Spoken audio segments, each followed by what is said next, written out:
ம். விஜயுடைய அரசியல் வந்து ம். ஒரு வளர்ச்சி பாதையில இருக்கா? இல்ல ஒரு பின்னடைவா இருக்கானே? வளர்ச்சி பாதையில தான் இருக்கும் போல.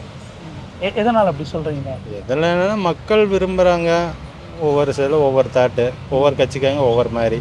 அதனால விஜயை பொறுத்தவரையிலும் பிடிக்கிறவங்களும் பிடிக்குது, இல்லாதவங்களுக்கு இல்லைங்க. அவ்வளோதான். அந்த வேற எந்த ஒரு கருத்தும் கிடையாது. இந்த மாதிரி வெளிச்சம் ஊர்ல இப்படி ஒரு சம்பவம் நடந்திருக்கு. ம். இந்த பகுதி மக்கள் எந்த அளவுக்கு பாதிக்கப்பட்டிருக்காங்க மன அளவுல? என்ன சொல்கிறதுங்க, இந்த மாதிரி விஷயம் ஆகுன்னு யாருமே எதிர்பார்க்கல. மற்றபடி இவங்க பார்க்கலாம், சரி விஜய் பார்க்கலாம் அப்படின்னு ஒரு மனநிலையில் வந்திருக்கிறாங்க. இந்த மாதிரி ஆகுன்னு யாரும் எதிர்பார்க்கவே கிடையாது.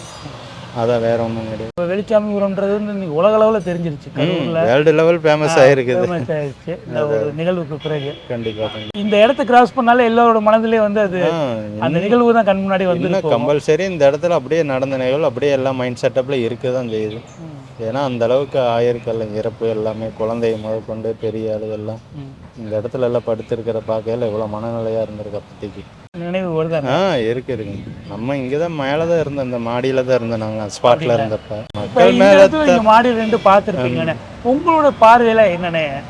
பார்வைன்னா அதான் க்ரௌடு ஓவர் ஆயிருச்சு, அதை கண்ட்ரோலிங் பண்ண முடியாமல் போனதான் காரணம். ஒன்று அங்கங்கே பிளாக் பண்ணி கொஞ்சம் இது பண்ணியிருக்கணும். மற்றபடி அது பண்ணாமட்டனா இல்லை டோட்டலாக க்ரௌடாகவும் ஒன்றும் பண்ண முடியல. கொஞ்சம் மூச்சு திணறலாகவும் எல்லாம் இதாகவும் கொஞ்சம் அது மாதிரி இஷ்யூ ஆகி போச்சு. உங்க கண் முன்னாடியே நிறைய மயங்கெல்லாம் விழுந்திருக்காங்க. இந்த இடத்துல விழுந்திருக்கிறாங்க. நான் மாடியில் இருந்து இந்த மாடியில் தான் இருந்தேன். சரிண்ணே. இப்போ இங்கேயே எல்லாம் விழுந்தாங்க. அப்புறம் டப்புன்னு ஆம்புலன்ஸ் அடிச்சாங்க, எல்லாம் தூக்கி போட்டு எல்லாம் கொண்டு போனோம்.